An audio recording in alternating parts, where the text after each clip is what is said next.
कैसे हो मेरे दोस्तों। आज आपका सक्सेस एंड ट्यूशन में स्वागत है। आज से हम जो देखने वाले हैं वो मैथमेटिक्स की इंपॉर्टेंट सीरीज जो एमसीक्यूज के लिए बहुत ही इंपॉर्टेंट होने वाली है। उसका सबसे पहला सवाल है √6 plus √6 plus √6 plus dot dot dot means infinite तक चले जाता है।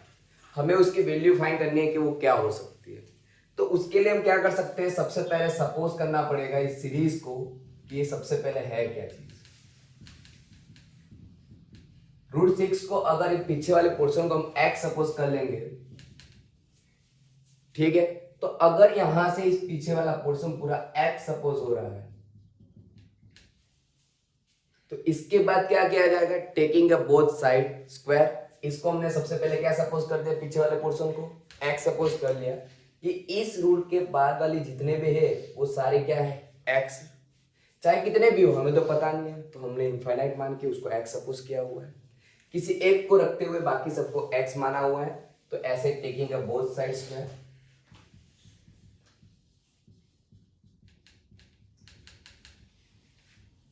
तो क्या हो जाएगा 6 plus x is equal to x square. 6 plus x is equal to x square. अब आपका जाना पहचाना क्वाड्रेटिक फॉर्मूला आ चुका है, तो आपके लिए आसान हो सकता है। मैंने सिर्फ साइड चेंज की है, इन दोनों टर्म को इक्वल टू के उस साइड भेजा है, जिसकी वजह से उसकी साइन चेंज हो चुकी है, इक्वल टू 0। 6 के फैक्टर निकालेंगे तो 3 2 जा 6, कॉमन निकलेगा x, x minus 3 2, x minus 3 equal to 0। तो x is equal to 3 and x is equal to -2। तो इसमें से आंसर कौन सा आ सकता है, -2 तो है नहीं, तो x इज इक्वल टू क्या आएगा 3, क्योंकि आपको पता है कि इन सब का जो एडिशन जो वैल्यू आने वाली है वो क्या आने वाली है 3। वो कभी नेगेटिव आएगी, नेगेटिव पॉसिबल है नहीं, ये तो होगा नहीं। यही आपका आंसर होगा। चलिए डन, समझ में आ गया होगा आपको। If the root of the quadratic equation x² - 3x - k 0 is 1, already आपको एक रूट दे दिया है। अगर रूट होता है तो क्या करने का, कुछ नहीं, सिंपल, सिर्फ क्वाड्रेटिक इक्वेशन में उस वैल्यू को पुट करना है। तो हम यहाँ पे इस वैल्यू को पुट करेंगे तो क्या होगा 1 का square -3 minus k is equal to 0। 1 - 3 - k is equal to 0। 1 में से 3 को हटाए तो -2। इस k को इक्वल टू के उस साइड भेजेंगे तो k इज इक्वल टू -2 आपका आंसर है। ये जो सवाल लिए गए हैं आपको ऐसा लगता होगा ये बहुत ही आसान सवाल है, लेकिन जो गवर्नमेंट स्कूल्स में जो एग्जाम ली जाती है, यूनिट टेस्ट लिए जाते हैं, उन्हीं के ये सवाल है जो बोर्ड के लिए बहुत ही इंपॉर्टेंट हो सकते हैं। If the quadratic equation ax² plus bx plus c is equal to 0 where a not equal to 0 has two real roots if the d is non-negative real number। Non negative real number का means ये होता है कि d greater than 0 होना। Negative real number, sorry, d is a not negative means negative number नहीं है, लेकिन difference number भी हो सकते हैं। तो क्या आएगा इधर, if the quadratic equation where has two real roots, दो रियल रूट्स है, then the d is non negative real number. Negative real number नहीं है तो क्या हो सकता है, डिफरेंट भी हो सकता है। नेगेटिव नहीं है मीन्स उसके कुछ ना कुछ सॉल्यूशन हो सकता है, तो d ग्रेटर और इक्वल टू 0 आएगा। उसने क्या बोला था, if the quadratic equation ax² + bx + c where has two real roots, तो सही है, यस या नो, तो वो आएगा ट्रू। क्या होगा, ट्रू।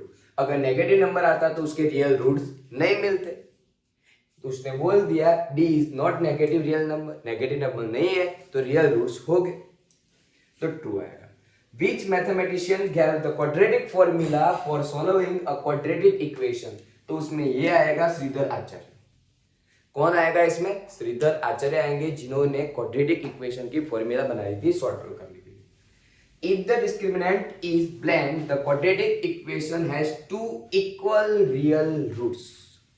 तो इसके जो ऑप्शन है वो ऐसे दिए गए हैं, b² - 4ac greater than 0, B square minus 4ac less than 0, B square minus 4ac greater और equal to 0 and B square minus 4ac equal to 0।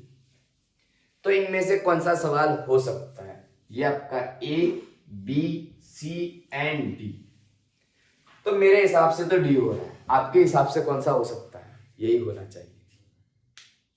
ठीक है, तो ये बहुत ही इंपॉर्टेंट सवाल है, आपने नोट डाउन कर लिया होगा। आगे के क्वेश्चन आते रहेंगे, ऐसे ऐसे देखते रहना। 6 नंबर का क्वेश्चन, 5 क्वेश्चन ऑलरेडी देख लिए। अब उसके बाद 6 नंबर का जो क्वेश्चन है वो आपको रेडियस फाइंड करनी है, और आपको ये होगा कि सर ये हम रेडियस कैसे फाइंड कर सकते हैं। यहाँ पे राइट ट्राइंगल दिया गया है, 3 सेंटीमीटर है, 4 सेंटीमीटर है। आप जानते हो अप्लाइंग द पाइथागोरस थ्योरम, ये 5 सेंटीमीटर मिलेगी, बट मेरे को रेडियस फाइंड करना है सर्कल की।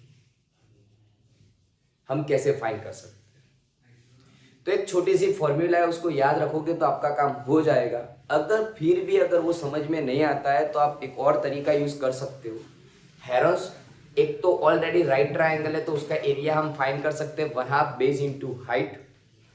टोटल जो ट्राइंगल का एरिया आने वाला है वो सेम आने वाला है, और बाकी 3 ट्राइंगल बन रहे हैं उनका एरिया भी सेम ही आएगा, और उनका एरिया सेम आएगा तो उसकी कंपैरिजन होगी, वहीं से भी आपको रेडियस मिल जाएगी।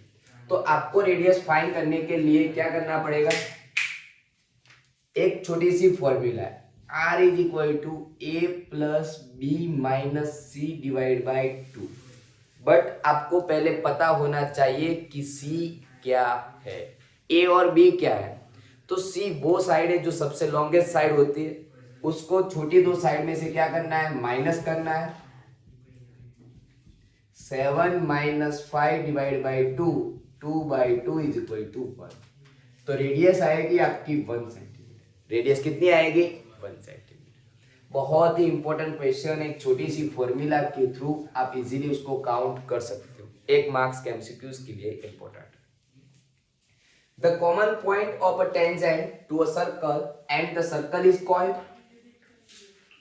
क्या बोलते हैं उसको? कि ऐसा कहना चाहता है कि सर्कल का एक पॉइंट है और टेंजेंट का भी वो कॉमन पॉइंट है। The common point of tangent to a circle, circle का भी वो पॉइंट है और टेंजेंट का भी पॉइंट है। उस पॉइंट को क्या बोलते हैं? Point of contact. क्या बोलते हैं? Point of contact.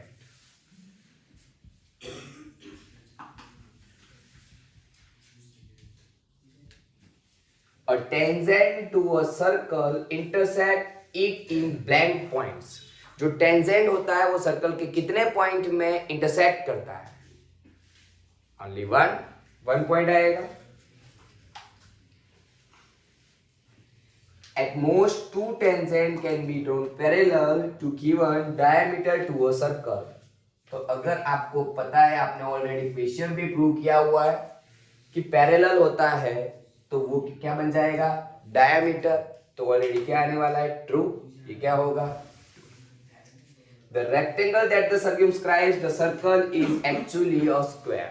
इस क्वेश्चन को चलिए प्रूव करते हैं। सर्कमफ्रेंस का मीन्स होता है बॉर्डर को बनाने रखना। ऑपोजिट साइड रेक्टेंगल है इसीलिए इक्वल होगी। ऑपोजिट साइड क्या होने वाली है? इक्वल होने वाली है। P, Q, R and S, AB is equal to CD, BC is equal to AD। ये सब गिवन है। ये क्या है? गिवन।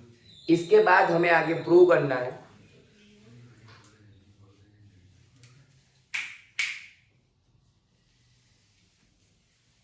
तो इसके लिए क्या होगा कि ये अकॉर्डिंग टू टेंजेंट थ्योरम चलेगा। AP is equal to AS,